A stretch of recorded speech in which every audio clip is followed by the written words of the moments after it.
भिवंडी लोकसभा मतदारसंघामध्ये शिवसेनेचे उपनेते प्रकाश पाटील यांच्या नावाची सध्या उमेदवारीसाठी जोरदार चर्चा सुरू आहे.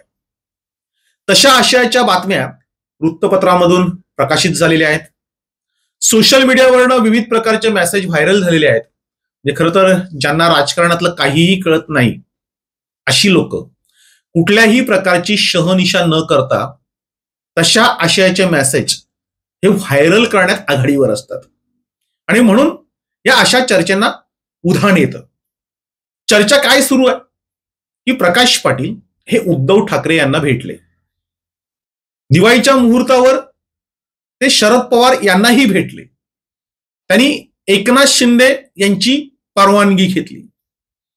हे खरं तर त्या तिन्ही गोष्टी जर नीट विचार केला तर त्या चुकीच्या आणि तेवढ्याच हास्यास्पद अशा आहेत. म्हणजे सुरुवातीला याच सोशल मीडियावरनं कपिल पाटील यांच्या विरोधात कोण तर किसन कथोरे यांचं नाव आलं होतं.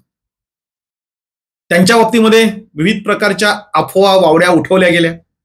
आपण याच चॅनलवरनं विश्लेषण केलं होतं की किसन कथोरे कदापि लोकसभा लढणार नाहीत आणि शेवटी तेच खरं ठरलं. किसन कथोरे यांनी जाहीर केलं की मी लोकसभा लढणार नाही. आता कपिल पाटील यांना हरवण्यासाठी विरोधक नको त्या गोष्टी करायला लागलेत, नको त्या अफवा पसरवायला लागलेत, उमेदवार यांचे हेच शोधायला लागलेत आणि म्हणूनच तर कपिल पाटील यांना हरवायचं असेल तर त्यांच्या तोडीस तोड उमेदवार म्हणून प्रकाश पाटील नावाचं कार्ड त्यांनी आता सगळ्यांनी बाहेर काढलेलं आहे. आता प्रकाश पाटील हे दिवाळीच्या मुहूर्तावर उद्धव ठाकरे यांना भेटले होते का? खरं तर उद्धव ठाकरे असतील, शरद पवार असतील, ही मंडळी खूप मोठी आहेत. म्हणजे यांना लपून छपून कोणीही भेटणं शक्य नाहीये. कुणीही त्यांना ज्या दिवशी भेटेल त्याच दिवशी ती बातमी वाऱ्याच्या वेगाने पसरेल. त्यातच प्रकाश पाटील हे जर उद्धव ठाकरेंना भेटले तर पूर्ण मतदारसंघामध्ये मोठी खळबळ माजेल. ती मोठी हिट न्यूज ठरेल आणि शिंदे गट फुटला. एकनाथ शिंदेचे विश्वासू शिलेदार प्रकाश पाटील हे पुन्हा शिवसेनेच्या वाटेवर, अशा बातम्या तात्काळ प्रसारित झाल्या असत्या किंवा त्यांना पुन्हा घेऊ नका म्हणून विरोध करणाऱ्यांची पथकं ही मातोश्रीवर पोहोचली असती. मोठ्या प्रमाणावर चर्चांना उधाण आलं असतं. तसं काही घडलेलं नाही. जे खरं तर अशा वावड्या ज्या उठवत आहेत त्यांनी जर आधीचा इतिहास बघितला, ज्यावेळेस उठाव झाला, एकनाथ शिंदे हे शिवसेना सोडून गेले, त्यावेळेस प्रकाश पाटील हे त्यांचे अत्यंत विश्वासू असताना त्यांनी उद्धव ठाकरेंना सोडलं नव्हतं. ते उबाठामध्येच होते. मात्र ते उबाठामधून कसे निघून जातील अशी परिस्थिती निर्माण केली. अत्यंत अपमानास्पदरित्या त्यांना निष्ठा सोडून, निष्ठा गुंडाळून त्यांना उबाठाला सोडावं लागलं आणि शिंदे गटाकडे यावं लागलं. त्यावेळीची जर परिस्थिती बघितली, म्हणजे या चॅनलवर तेही विश्लेषण आहे की प्रकाश पाटील यांना शिवसेनेतून कशा प्रकारे घालवलं, कशी परिस्थिती निर्माण केली. आता अशा परिस्थिती आल्यानंतर आणि एकनाथ शिंदे साहेबांनी त्यांना पुन्हा जवळ घेतल्यानंतर, जे खरं तर एकनाथ शिंदे यांचं प्रकाश पाटील यांच्यावर प्रचंड प्रेम आहे.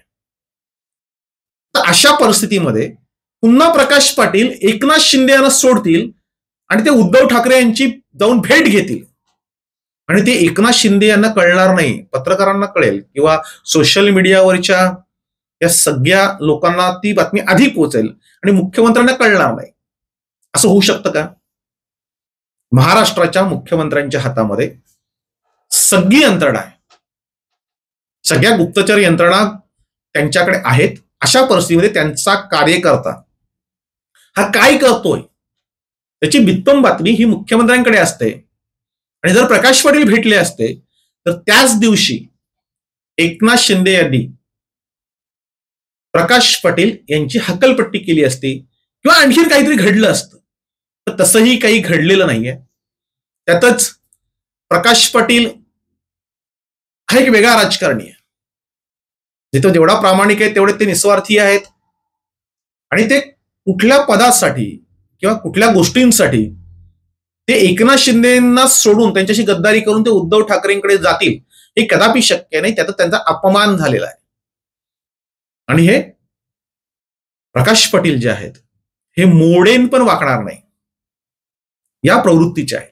जिथे अपमान झाला असेल, तिथे कोणी अपमानास्पद बोललं असेल, तिथे ते कदापि पाऊल टाकणार नाहीत. कदाचित त्यावेळची परिस्थिती वेगळी असेल, निवडणुकीच्या वेळची, ती वेळ सोडून द्या. पण जो स्वाभिमानी माणूस आहे तो कदापि अशा गोष्टी करणार नाही. आणि म्हणून प्रकाश पाटील हे उद्धव ठाकरे यांना जाऊन भेटले हे अशक्य आहे. हे तसं काही होईल असं मला तरी वाटत नाहीये. कारण मी प्रकाश पाटील यांनाही जवळून ओळखतो आणि एकूणच राजकारण बऱ्यापैकी जाणतो.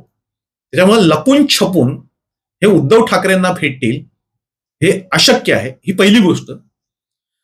शरद पवारांच्या बाबतीत जर बोलायचं झालं तर सध्याच्या परिस्थितीमध्ये आता जे महाराष्ट्रीय राजकारण चालतं ते पाहता शरद पवारांना कुठलाही मोठा नेता भाजपचा किंवा शिवसेनेचा किंवा इतर पक्षातला हा जाऊन भेटणार नाही. किंवा सध्याची राष्ट्रवादीची अवस्था, शरद पवारांच्या पक्षाची अवस्था ही अत्यंत वाईट आहे.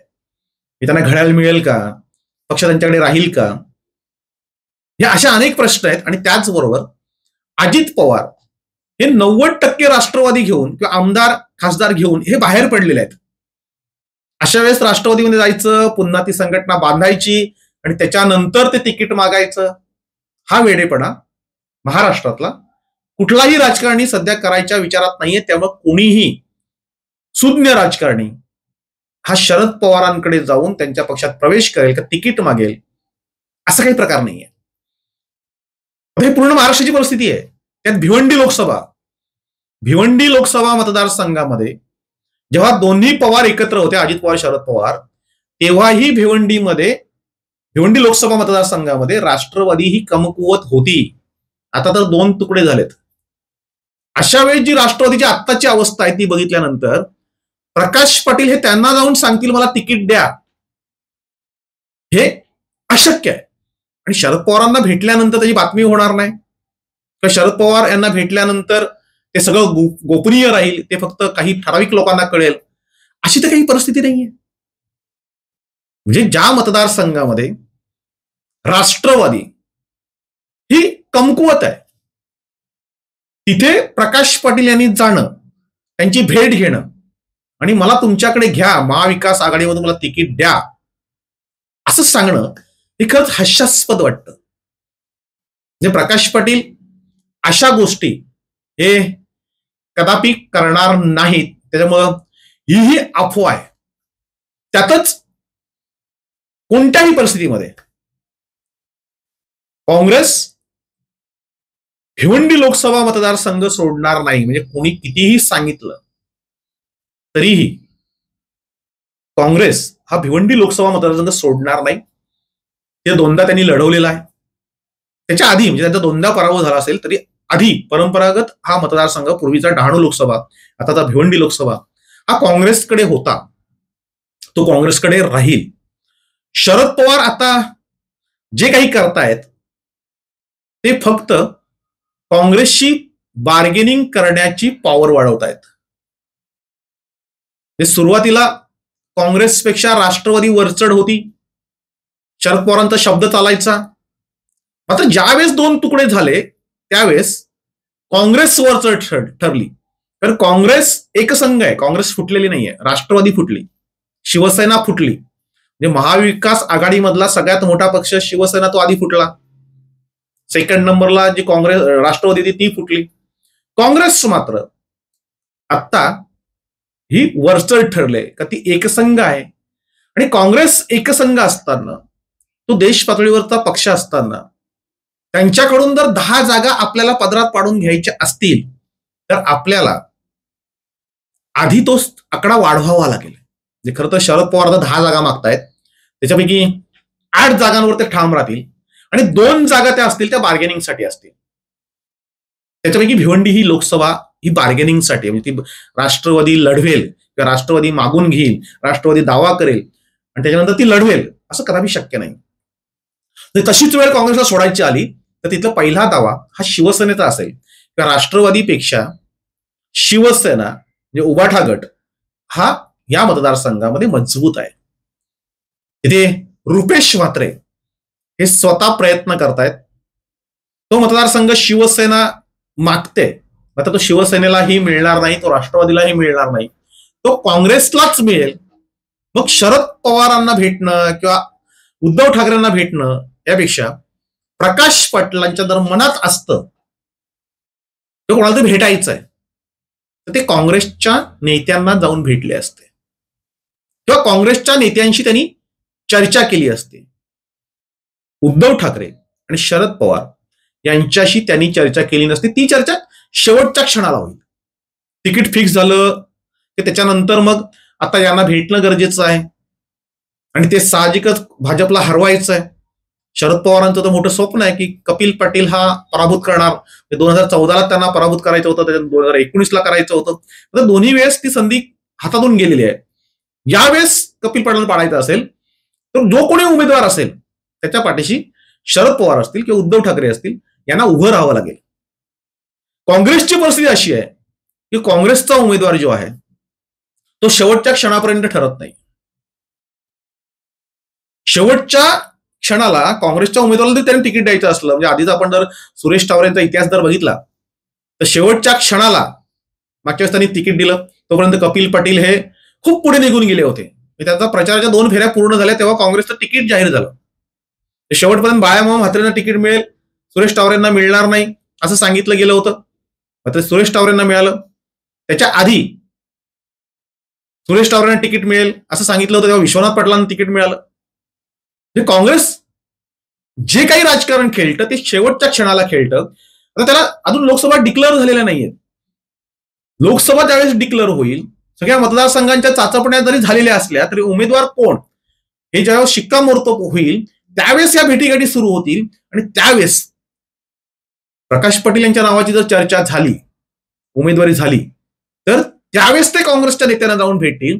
प्रकाश पाटील यांना कुणीही हलक्यात घेऊ नये कारण ते मुरब्बी राजकारणी आहेत, ते प्रचंड हुशार आहेत. म्हणजे ते हातामध्ये पत्ते ठेवून खेळतात, वेळेवर ते ओपन करतात. ते त्यांच्या मनातलं त्यांची बायकोही ओळखू शकणार नाही, म्हणजे त्यांच्या मनामध्ये काय चाललेलं आहे त्यांची बायकोही ओळखू शकणार नाही. बाहेरच्यांची गोष्ट फार वेगळी आहे. त्याच्यामुळे कपिल पाटील यांना हरवण्यासाठी प्रकाश पाटील हे नाव ठीक आहे, ती टफ होऊ शकते. कारण प्रकाश पाटील यांच्या अगदी नजरेतला पायाखालचा हा मतदारसंघ आहे. हे दोन्ही वेळेस कपिल पाटलांच्या खांद्याला खांदा लावून प्रकाश पाटील यांनी काम केलं हे कपिल पाटील हे नाकारू शकणार नाहीत. कपिल पाटील यांच्या विजयामध्ये प्रकाश पाटील यांचा सिंहाचा वाटा होता हे पूर्ण मतदारसंघ जाणून आहे. आणि या दोन्ही निवडणुकांमध्ये प्रकाश पाटील यांनी मतदारसंघ पूर्ण पिंजून काढलाय. म्हणजे भिवंडी लोकसभा काय आहे या मतदारसंघामध्ये फक्त ते प्रकाश पाटील यांनाच माहिती आहे. कपिल पाटलांनंतर फक्त प्रकाश पाटील, तिसऱ्या माणसाला भिवंडी लोकसभा माहित नाहीये. त्याच्यामुळे कोणीही कितीही उड्या मारल्या, कोणी कितीही प्रयत्न केला तर कपिल पाटील यांना जर हरवायचं असेल किंवा कपिल पाटलांची जोरदार टप द्यायची असेल तर प्रकाश पाटील हाच उमेदवार पाहिजे. ही रणनीती विरोधक आखतायत हे गोष्ट खरी आहे. त्या अनुषंगाने प्रकाश पाटील यांची चर्चा होणं हेही साहजिकच आहे. कारण वेळेवर जरी तिकीट दिलं तरी प्रकाश पाटील हे त्याच दिवशी ज्या दिवशी तिकीट मिळेल त्या दिवशी त्यांची वातावरण निर्मिती होऊन जाईल. त्याच्यासाठी फार वेळ लागणार नाहीये. दुसऱ्या कुठल्याही उमेदवाराला जी तयारी करायला लागेल ती तयारी प्रकाश पाटील यांना करायला लागणार नाही. साम दाम दंड भेद जे काही करायचं असेल ते सगळे एका दिवसात प्रकाश पाटील उभे करतील. मात्र सध्या ज्या वावड्या उठतायत त्या वावड्यांना काहीही अर्थ नाही. म्हणजे कोणीही जर प्रकाश पाटील यांना फोन केला तर ते या विषयावर बोलणार नाहीत. म्हणजे आम्ही सुद्धा या विषयावर त्यांच्याशी बोलण्याचा प्रयत्न केला, मात्र त्यांनी ताकास्तूर लावू दिलेला नाही. ते एकनाथ शिंदे यांना भेटले आणि त्यांना कानावर सांगितलं की मला लढायचं आहे, तुम्ही परमिशन द्या, आणि ती एकनाथ शिंदे साहेबांनी दिली. अशी जी अफवा आहे ती हास्यास्पद आहे की भिवंडीच्या बाजूला त्यांचा सुपुत्र श्रीकांत शिंदे हे निवडणूक लढतायत, शिवसेनेच्या बहुसंख्य जागा हे भाजपा बरोबर युती करून लढतायत आणि त्याच वेळेस भाजपाच्या उमेदवाराला पाडायला एकनाथ शिंदे हे ग्रीन सिग्नल देतील आणि प्रकाश पटेल सांगतील तू तयारी कर. हे कदापि शक्य नाही. म्हणजे अशी गोष्ट ही तात्काळ समजेल, कारण देवेंद्र फडणवीस हे गृहमंत्री आहेत, अख्खी पोलीस यंत्रणा, अख्खी सीआयडी त्यांच्या बरोबर आहे. त्यामुळे ही गोष्ट सहज बाहेर पडेल आणि सहज बाहेर पडणारी गोष्ट प्रकाश पटेल हे कदापि करणार नाही. आणि म्हणून आजचा जो प्रश्न होता की प्रकाश पटेल हे उद्धव ठाकरेंना भेटले का, तर अशक्य. शरद पवारांना भेटले का, तर बिलकुल नाही. ते तशा कुठल्याही गोष्टी घडलेल्या नाहीत. एक मात्र खरं आहे की पूर्ण मतदारसंघामध्ये जसं मतदारांनी ठरवलं होतं की किसन कथोरे उभे राहावेत आणि किसन कथोरेंच्या नावाची चर्चा झाली, तशी चर्चा प्रकाश पाटील यांची सुरू झालेली आहे. प्रकाश पाटलांना जेव्हा लक्षात येईल की मला तिकीट मिळते का देतायत, जेव्हा तिकीट फिक्स होईल, म्हणजे प्रकाश पाटीलच नाही, कुठलाही शून्य राजकारणी ज्याला राजकारण कळतं तो त्याच वेळेस सांगेल की आता मला तिकीट मिळलं आणि काँग्रेसमधून लढतोय. त्याच्या आधी जो कोणी सांगेल की मला काँग्रेसमधून तिकीट मिळतंय तो मूर्ख राजकारणी, का काँग्रेस त्याला कळली नाही. काँग्रेसच्या उमेदवाराला, आधीच्या खासदाराला सुरेश टावरेंना तिकीट द्यायचं की नाही हेही शेवटच्या दिवशी ठरतंय. तिथं बाहेरच्या पक्षातल्या माणसाला घेऊन तिकीट द्यायचं आहे हे कधी ठरेल, हे ती फार लांबची गोष्ट आहे. सगळ्या निवडणुका जाहीर होतील, सगळ्यांची तिकीट फिक्स होतील, तेव्हा शेवटच्या क्षणाला उमेदवारी फिक्स केली जाईल काँग्रेसची. आणि तोपर्यंत कपिल पाटील हे खूप पुढे निघून गेले असतील. म्हणजे कपिल पाटील यांना हरवायचं असं अनेक जण स्वप्न बघतायत. पण ते स्वप्न त्यासाठी राहील की तुम्हाला जर त्यांना हरवायचं असेल तर त्यांना आत्ता उमेदवार जाहीर करावा लागेल, त्याला कामाला लावावं लागेल, त्याची बांधणी करावी लागेल. कारण कपिल पाटलांची जी बांधणी झालेली आहे, कपिल पाटलांचा जो प्रचार सुरू आहे, म्हणजे आता जे काही दिल्लीवाऱ्या सुरू आहेत, म्हणजे कपिल पाटीलनी मतदारसंघातील जी प्रमुख लोक आहेत, जी विरोधातली आहेत, मग ती पत्रकार मंडळी असतील, विविध पक्षातली असतील, संघटनांतली असतील, अशी लोक त्यांनी दिल्लीला नेऊन आणायला सुरुवात झालेली आहे. त्यांची उमेदवारी फिक्स आहे, त्यांचा प्रचार सुरू आहे. प्रचाराची पहिली फेरी आता संपेल, दुसऱ्या फेरीला सुरू होईल आणि तोपर्यंत उमेदवारी काँग्रेस फिक्स करत नाही. म्हणजेच कपिल पाटील यांना हरवण्याची जी स्वप्न बघतायत त्यांनी आधी उमेदवार फिक्स करून त्याला रिंगणात उतरवायला हवं. काँग्रेस काय ते उतरवणार नाही आणि तोपर्यंत प्रकाश पाटील काय किंवा आणखीन कोणी असतील हे काही काँग्रेसमध्ये आम्ही चाललोय किंवा काँग्रेसच्या तिकिटावर लढतोय असा तोंडातून एकही शब्द काढणार नाहीत. आणि म्हणून ह्या ज्या वावड्या आहेत ह्या वावड्याच आहेत. म्हणजे ज्या पद्धतीचं राजकीय विश्लेषण आता केलं जात आहे, जे सांगितलं जात आहे, ते विश्लेषण जर आपण बघितलं तर त्या सगळ्या अफवा आहेत, त्या वावड्या आहेत. सध्या एकच उमेदवार फिक्स आहे, तो म्हणजे कपिल पाटील. कपिल पाटील यांची उमेदवारी फिक्स आहे आणि कपिल पाटील हेच उमेदवार असतील हे धरूनच त्यांची प्रचार यंत्रणा त्यांनी राबवायला सुरुवात केलेली आहे. जर प्रचार न करता कोणी उतरलं त्यांच्या विरोधात किंवा प्रचार यंत्रणा न राबवता उतरलं तर पुन्हा एकदा कपिल पाटील यांना संधी मिळेल. आणि म्हणून राजकीय गणित मांडली जातात की वेळेवर जरी तिकीट जाहीर झालं तरी एका दिवसात कोण यंत्रणा उभी करेल, तर तो आहे प्रकाश पाटील. पण प्रकाश पाटीलना काँग्रेसमधून तिकीट मिळणं किंवा त्यांना काँग्रेसमध्ये जाऊन तिकीट घेणं ह्या गोष्टी खूप पराकुटीच्या आहेत.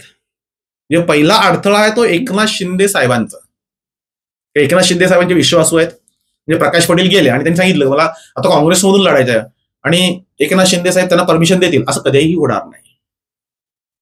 कारण एकट्या प्रकाश पाटीलसाठी किंवा एकट्या भिवंडी लोकसभा मतदारसंघासाठी एकनाथ शिंदे साहेब हे भाजपशी पंगा घेणार नाहीत, ती घोडचूक ते करणार नाहीत. आणि म्हणून आता ज्या काही वावड्या उठत आहेत त्या फक्त वावड्या आहेत, त्या अफवाच आहेत. सोशल मीडियावर जे काही चालतं ते विचार करून फॉरवर्ड करायला हवं, म्हणजे आपल्या पोस्ट हास्यास्पद ठरणार नाहीत.